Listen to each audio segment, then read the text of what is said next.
అందరూ కూడా చెప్పినారు. ఈ చర్చిల మరమ్మతు కోసం మనం ప్రభుత్వ పరంగా కూడా సాయం చేస్తా ఉన్నాం. గతంలో అసలు పెద్ద సపోర్ట్ వచ్చేది కాదు. వస్తే 50,000 లక్ష రూపాయలు వచ్చేది.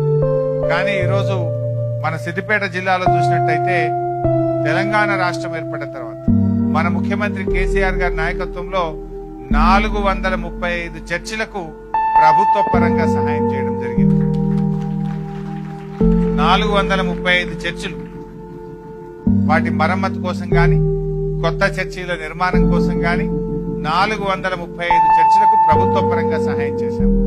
సిద్దిపేట నియోజకవర్గంలో తీసుకుంటే 107 చర్చిలకు మన సిద్దిపేట నియోజకవర్గంలో కూడా నిర్మాణం కోసం సాయం చేశాం. పట్టణంలోనే కాదు, గ్రామాల్లో కూడా, గ్రామాల్లో ఎక్కడైతే క్రైస్తవ జనాభా ఎక్కువగా ఉందో, ఎక్కడైతే చర్చ్ కోసం డిమాండ్ ఉందో అక్కడ కూడా చర్చిలు పర్మిషన్ ఇవ్వడమే కాదు, ప్రభుత్వ నిధుల చేత కూడా ఈ చర్చిలు నిర్మాణం చేయడానికి కూడా ఆర్థికంగా ప్రభుత్వం నుంచి కూడా నిధులు మంజూరు చేయడం జరుగుతా ఉంది. సో ఇట్లా మన ప్రభుత్వం